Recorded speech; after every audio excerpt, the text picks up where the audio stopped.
दोस्तों, आप देख रहे हैं देश रंग द अनसीन इंडिया। देश दुनिया के अनमोल धरोहरों का किस्सा, धरोहर विरासत।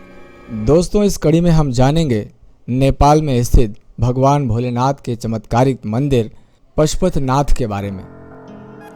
दरअसल ये मंदिर नेपाल में स्थित है। वेद पुराणों में इसकी बड़ी मान्यता है। शास्त्रों के अनुसार ज्योतिर्लिंग उत्तराखंड में मंदाकिनी नदी के तट पर स्थित केदारनाथ ज्योतिर्लिंग का ही हिस्सा है। जी हाँ दोस्तों, पशुपतिनाथ मंदिर के विषय में कथा है कि महाभारत युद्ध में पांडवों द्वारा अपने गुरुओं एवं सगे संबंधियों का वध किए जाने से भगवान भोलेनाथ पांडवों से नाराज हो गए। भगवान श्री कृष्ण के कहने पर पांडव शिव जी को मनाने के लिए चल पड़े।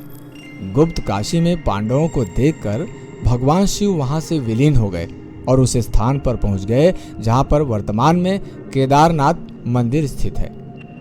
शिव जी का पीछा करते हुए पांडव केदारनाथ मंदिर पहुंच गए। इस स्थान पर पांडवों को आया हुआ देखकर भगवान शिव एक भैंसे का रूप धारण कर लेते हैं और इस क्षेत्र में विचरण चर रहे भैंसों के झुंड में शामिल हो गए। पांडवों ने भैंसों के झुंड में शिव जी को पहचान लिया और तब शिव जी भैंसे के रूप में ही भूमि के भीतर समाने लगे।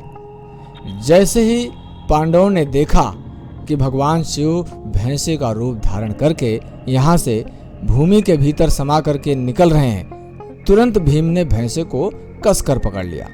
भगवान शिव प्रकट हुए और पांडवों को पापों से मुक्त होने का वरदान दिया। इस बीच भैंस बने शिव जी का सिर जो है काठमांडू स्थित पशुपतिनाथ मंदिर में गिर गया। इसीलिए केदारनाथ और पशुपतिनाथ को मिलाकर एक ज्योतिर्लिंग भी कहा गया है। दरअसल दोस्तों, पशुपतिनाथ के विषय में यह मान्यता है कि जो व्यक्ति पशुपतिनाथ मंदिर के नाग के दर्शन करता है उसका जन्म कभी भी पशु योनि में नहीं होता।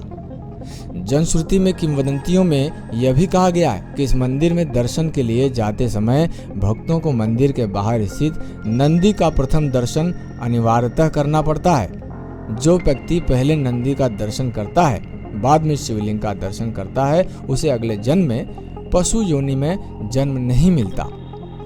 पशुपतिनाथ ज्योतिर्लिंग चतुर्मुखी है। इस ज्योतिर्लिंग के विषय में किंवदंती है कि इसमें पारस पत्थर के गुण हैं जो लोहे को सोना बना सकती है। इसी प्रकार के देश दुनिया में छिपे रहस्यों को जानने के लिए और समझने के लिए इस चैनल को सब्सक्राइब कीजिए और देखते रहिए देश दुनिया की अनमोल धरोहरों का किस्सा, धरोहर विरासत, सिर्फ देश रंग पर।